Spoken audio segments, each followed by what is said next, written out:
13h, 14h. Europe 1, 13h. 13h31 sur Europe 1, la suite d'Europe 1, 13h avec vous, Céline Giraud, et aujourd'hui Paul Melun et Gabriel Cluzel. Et j'avais très envie de revenir avec vous sur cette maire PCF, cette maire communiste. Elle s'appelle Laurence Balbit, maire de la Grand-Combe. C'est cette mosquée dans laquelle un jeune fidèle, Aboubacar Cissé, a été assassiné. Fidèle donc de cette mosquée. Et cette maire accuse Rima Hassan d'instrumentalisation politique.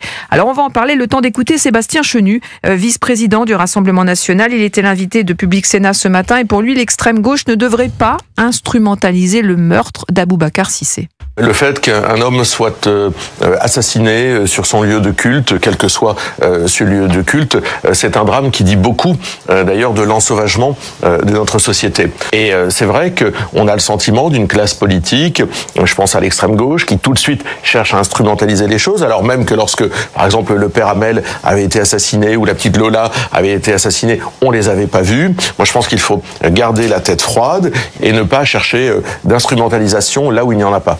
Voilà, instrumentalisation, récupération politique. Paul Melun, cet élu communiste, voilà, qui dit finalement ça nous divise au lieu de nous rassembler. C'est aussi le syndrome d'une gauche qui se divise de plus en plus. Ah oui, bien sûr. Je crois que cet élu local a parfaitement raison.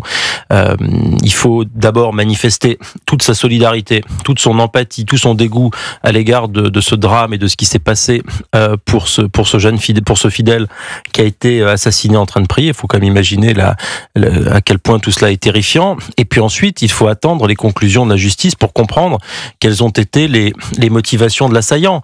Ça demande un peu de prudence. Dans le temps médiatique actuel, c'est pas évident, surtout avec des protagonistes comme la France Insoumise qui soufflent sur les braises et qui utilisent ce fait pour tout de suite servir un narratif alors même qu'ils n'ont aucune information précise sur les raisons qui ont poussé à ce mort. Parce que la maire, je le rappelle, la maire communiste avait refusé de marcher lors de la marche blanche organisée dans sa commune.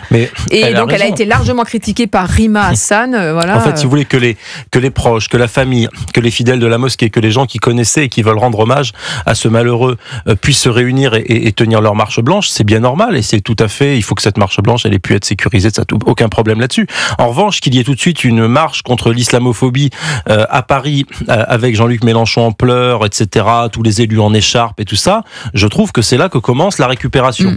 Que le politique en fasse un débat, qu'il y ait une réflexion sur les actes anti-musulmans, au même titre qu'on peut avoir une réflexion sur les actes anti-chrétiens ou anti-juifs en France, ça me paraît sain, si c'est avéré que c'est un acte délibérément anti-musulman. Mais de grâce, un peu de prudence. Où sont ces insoumis qui nous appelaient à la prudence pour la mort de Lola ou de Philippine, mais qui, dès lors que la victime est musulmane, n'observe plus aucune prudence et nous demandent tous tout de suite d'expliquer que c'est de la faute de l'islamophobie, des discours de haine, de Bruno Retailleau, voire de certains médias. Ça n'a aucun sens. Ce sont des gens qui font de la politique avec le sang. Et ça, c'est très grave de faire de la politique avec le sang. On risque de diviser le pays, on risque de le fragmenter, on risque d'aller à la violence. Donc, moi, je trouve l'attitude de Jean-Luc Mélenchon irresponsable et dangereuse. Et Laurence Balbit, donc maire PCF de la Grand-Combe, dit « Je trouve extrêmement malsain devant la mort d'un jeune de penser à autre chose qu'au respect dû à la victime et à la communauté musulmane en se livrant à des tentatives d'instrumentalisation politique qui divisent au lieu de rassembler. » Il faut voir la façon dont LFI s'est précipité sur ce drame. Enfin, on aurait dit des vautours, c'est épouvantable quand même. Mais c'est important de voir ce qui se passe actuellement. C'est vrai qu'il y a une dissension au sein de la gauche très forte. Rima Hassan a aussi taclé Fabien Roussel. Je ne sais pas si vous l'avez vu dans un post sur X.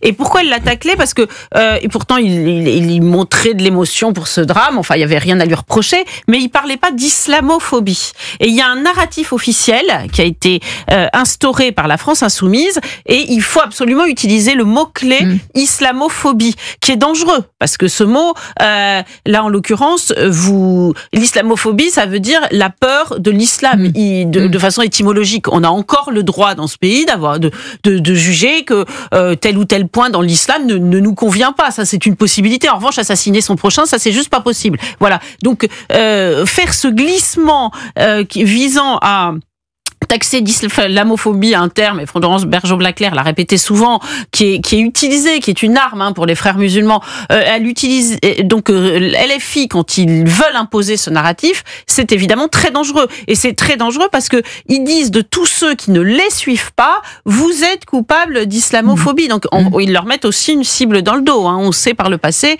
ce qui est arrivé à certains qui ont été accusés d'islamophobie. Donc c'est vrai que c'est un climat extrêmement inquiétant, et puis il y a beaucoup d'hypocrisie, on va pas se mentir, parce que Sébastien Chenu l'a dit et c'est difficile de ne pas lui donner raison.